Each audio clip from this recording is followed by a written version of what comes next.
Hello नमस्ते प्रणाम। तब तो मोदी जी क्या कर रहे हैं, लॉकडाउन लगा रहे हैं। गैस भी बंद हो गया।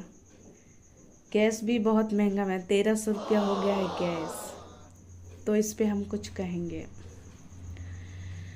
घरे घरे चूल्हिया पाराए लागल, लकड़ी कीनए लागल, लकड़ी कीनए लागल।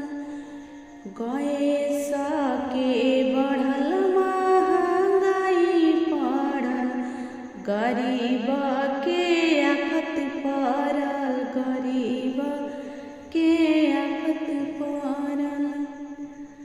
कैसन बाड़े मोदी, ऐसन बाड़े दया नाम के चीजे नइखे, दया नाम के चीजे नइखे।